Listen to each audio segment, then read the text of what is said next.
संजीव जी, बिहार की राजनीति को कैसे देखते हैं? वर्तमान में एनडीए की सरकार है, कांग्रेस नेता है, विकास हो रहा है बिहार में? देखिए, सरकार फिट बैठ रही है। सबसे पहले बिहार का विकास का जो मुद्दा है, बिहार का जो नाम पड़ा, विकास के लिए ही बिहार का नाम भगवान बुद्ध ने रखा था, बिहार रखा था। लेकिन कांग्रेस के शासनकाल में जब तक श्री कृष्ण सिंह से लेकर डॉक्टर जगन्नाथ मिश्रा तक बिहार शांति का प्रतीक था, विकास का प्रतीक था, सभ्यता का प्रतीक था और शांति सद्भाव का प्रतीक था। जैसा कि प्राचीन काल से लेकर मध्यकाल और आधुनिक काल में बिहार का अस्तित्व गौरवान्वित हुआ था, क्योंकि गणराज्य प्रथा बिहार से शुरू हुई थी और उसको लेकर कांग्रेस आगे बढ़ रही थी।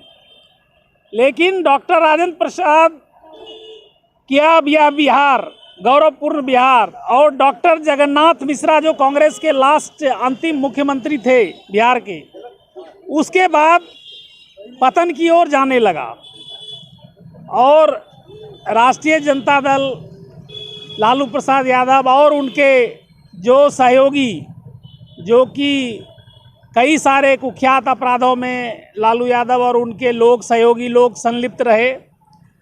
इन्होंने पूरा, चाहे लालू यादव का शासनकाल हो, चाहे राबड़ी देवी का शासनकाल हो, पूरा बिहार में लूट खसोट, अन्याय, आतंक का पर्याय बना दिया, बिहार को गर्त में भेज दिया।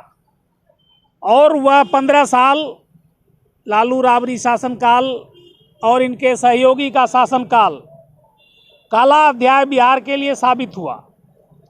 लोगों ने सोचा कि परिवर्तन किया जाए, नीतीश कुमार को आगे लाया, लेकिन नीतीश कुमार में शासनकाल में भी लूट खसोट, अन्याय, भ्रष्टाचार, पदाधिकारियों के द्वारा जो है लूट का पर्याय और बन गया। और बिहार में पूरी तरह से जो है सभी जगह कार्यालय में भ्रष्टाचार और अलग अलग संस्थाओं में, चाहे मुजफ्फरपुर का वो शेल्टर होम कांड देख लीजिए, चाहे भागलपुर और कई जिला का जो है सृजन घोटाला देख लीजिए, और कई सारे जनता दल यूनाइटेड और राजद और कई सारे नेता मंत्री बीजेपी, ये सब भ्रष्टाचार में लिप्त हैं, आतंक में लिप्त हैं। ये लोग जो है बड़े बड़े घोटाले किए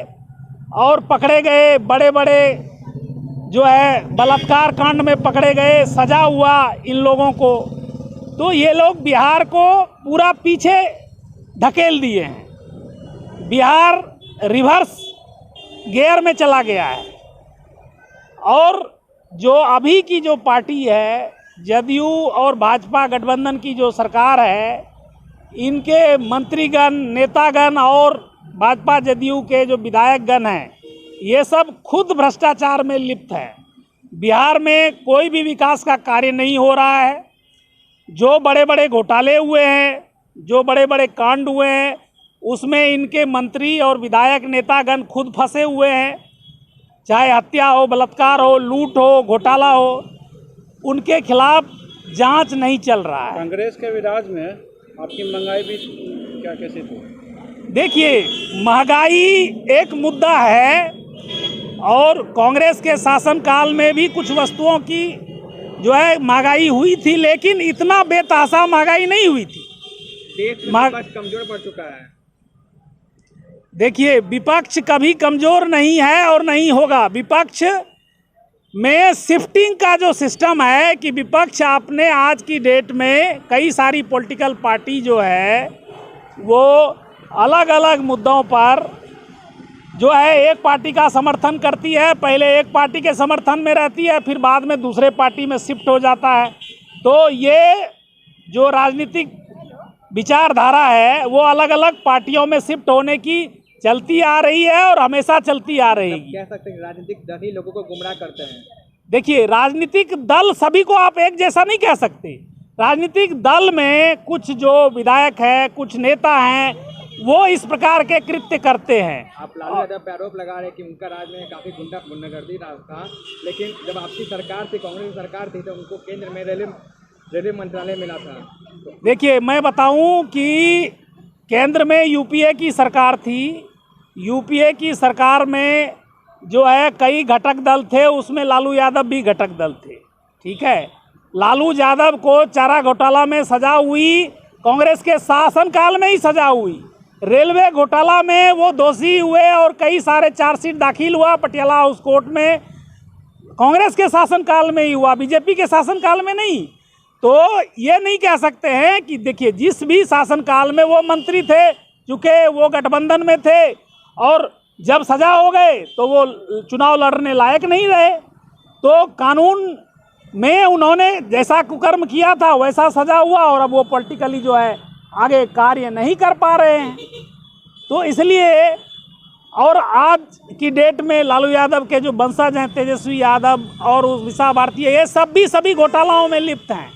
इनके ऊपर 8 केस ताज़ा चल रहा है, जो कि सब में 4 सीटेड है।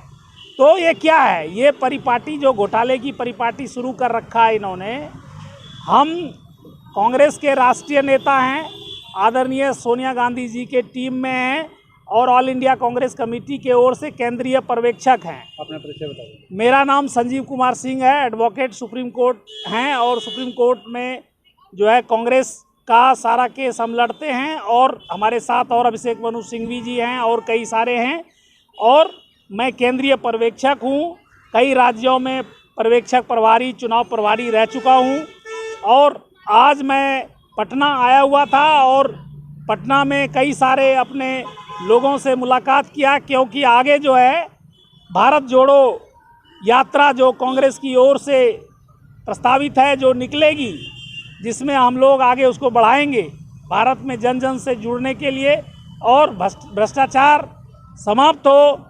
और 2024 में लोकसभा चुनाव में कांग्रेस और इनके घटक दल अच्छे बहुमत से जो है आए और बीजेपी और ये इनके घटक दल की निकम्मी सरकार, जिन्होंने महंगाई, बेरोजगारी और ये अग्निवीर का मुद्दा है, इन सब मुद्दों पे इन लोगों ने भारत को पूरा पीछे ढकेल दिया है। और जिससे आम जनता महंगाई और कई सारे जो बेरोजगारी और कई सारे जो तकलीफ देने वाली जो निर्णय जो भाजपा सरकार ने केंद्र में लिया है और बिहार गठबंधन, जदयू और भाजपा गठबंधन की सरकार बिहार में लिया है, इन सब के खिलाफ कांग्रेस गठबंधन आगे जमकर लड़ेगी और मुकाबला करेगी।